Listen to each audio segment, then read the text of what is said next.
Thanks, man. Awesome to be here. First time in Oz. Absolutely amazing. Loving the city, loving the people. Already fans, and people are very welcoming. And of course, having the rise to the title was amazing. When I started the journey in the UFC, I saw it play out quite a bit sooner. I always had the goal. I said by the time I'm 30 years old, I'll be UFC champion.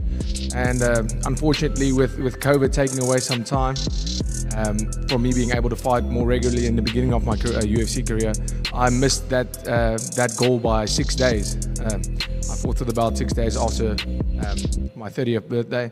So, that's the planning was almost pinpoint accurate for that, but now it starts. This is my first title defense, and obviously the first time that two Africans are on the main event of the UFC. That's history, and that's amazing.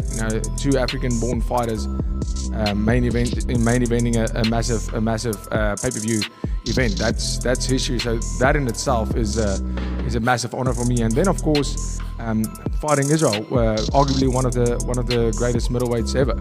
And that I wouldn't want to defend my title against anybody else. Yeah, you mentioned a little bit about how this is a big one for your legacy, right?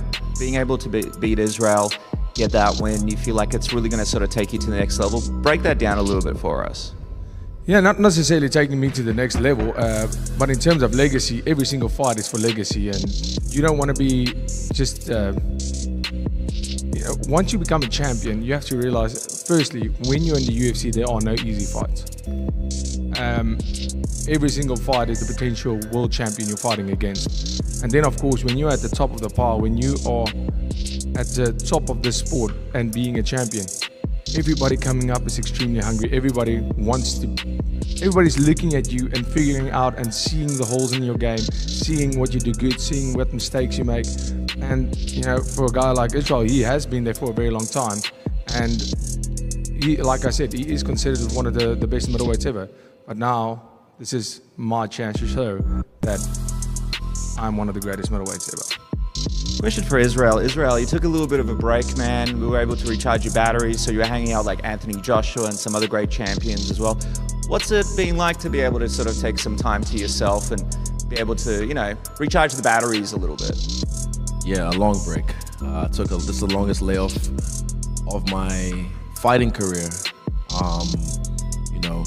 5 fights in 18 months, not as even a fighter, a champion. So it's not just the fights itself, the camps, the pressures of being the king of everything. So it was good for me just to remove myself from the game, enjoy life, took up golf, slowed things down a little bit.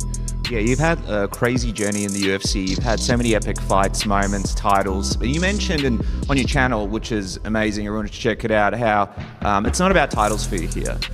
You've had enough titles. Can you sort of break that mindset down for us a little bit? Yeah, people don't understand because most people never been in our situation. So for me, look, I've been here, bought the t-shirt, done it twice. Yeah, it's not really about that. For me, it's taking on the best warriors from different lands and yeah, putting them on my record. I've never beaten Dricus Du Plessi. So beating him is what attracts me to this fight, not the belt. So those who have never ever been in our shoes will never understand that mindset. So yeah, fuck the belts, I'm coming for heads, and I stick with that. Israel, just back to you. You spoke about being the king and the pressures that go along with that. Can you give us a bit of an insight into how mentally exhausting that can be, just holding off a whole bunch of guys who want a piece of you? Oh, it still feels that way. It never changes. I'm Israel Adesanya, there's always going to be a target on my back. But experience. I've had experience in this, but again, what we do is crazy. We might seem like invincible people, but we're humans. So again, as the most active champion in history, 5 fights, 18 months, it was just too much for me. And I was forced to take a break, and I'm happy I did. And by the time I step back in there with Dricus, it'll be almost a year. A lot's happened in a year. A lot has changed for me in a year. So yeah, I look forward to just enjoying the process, all this shit, till we get in the octagon and then we scrap it out. And in terms of the time off, did you do anything, apart from resting, did you do anything in particular? Yeah, took up golf. Something different, because I never ever thought, if you told me 2 years ago you're gonna love golf, what? Stupid, but it's something different from my day-to-day. You know, every day is hard grind. And golfing, it's a way for me to get in nature. This summer was my way of getting outside. It's slow pace. I'm that dude on the course who takes his shoes off because I like the earth. And I get weird looks, but I'm like, bro, take your shoes off. It'll feel nice too. And it's cool. So I just took up golf, skydived a couple of times, you know, adrenaline, I need that. And yeah, still worked, helped my teammates, traveled, but it's been good to just live life as Izzy rather than as a style bender and constantly So yeah, it's been nice. Israel, there seems to be a bit of tension between yourself and Dricus. Can you just... Really? A little bit. Can you just run through why that is? Tension. There's always tension whenever you fight anyone. This is a fight at the end of the day. We're not playing chess, we're fighting. So there's always gonna be tension there. We've had history over the years. It's almost like destiny, because we met in the staff investor room in Thailand, Tiger Muay Thai, back in the day. Had a little play around. And funny enough, here we are again. It's like full circle, back where it all started for me. So, yeah. And also, again, he tried to discredit the Three Kings and say that he's the real true African champion. And I was just like, it's a weird mindset, bro. Like, he came in the UFC. I knew who he was a little bit, but I didn't go, oh, who the fuck's this fake dude coming in? I just said, cool, there's another African in the UFC.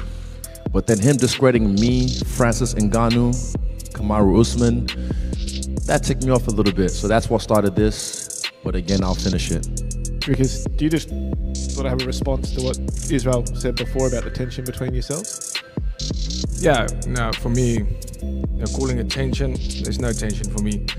I get into the octagon and I do my job, I do my business. You can be the biggest asshole in the world, you can be the nicest guy in the world, I'm going out there to kill you. And I hope you're doing the same to me, because otherwise it's not going to be a good night for you. And as far as discrediting, never discredited anybody. Stating facts. Where do I reside? What's my postal code? Where do I train? Where do I live? Where was I born? In South Africa. Still there, still training. And I won this belt from South Africa. I didn't travel anywhere else. That was the only thing that I stated. So never discredited anybody. But quite frankly, I don't really care about how it rubbed him off the wrong way. I don't care. I don't really give a fuck where he's from, but I'll show him who he is. Yeah, whatever that means. I'm glad you took up golf, because you know that's a retirement sport. I can understand you start playing golf. Hey man, you do what you have to do in your own time. And Dricus, I suppose you're the champion, but Israel lives in Australia now. You're going to sort of come in with a bit of target on your back from the crowd like Steve did not long ago. How do you plan to handle that? Well, I mean, I've been fighting the crowd ever since I got into the UFC. So, at the end of the day, if the crowd is cheering, if the crowd is booing, at the end of the day, it's noise, and it's electrifying. Obviously fighting in Canada, the crowd was against me, and I won that crowd over. They were chanting my name by the end of the fight. And that's at the end of the day what it's about for me. Coming in and turning haters or turning the boos into cheers, not because of what I'm saying or how I'm doing it right now, but because of my performance. At the end of the day, I'm a fighter, I'm a warrior, and the people pay to watch that. And if you can create fans by performance, that's what I'm here to do. I'm here to put up the best fights and give the fans the show they came here for.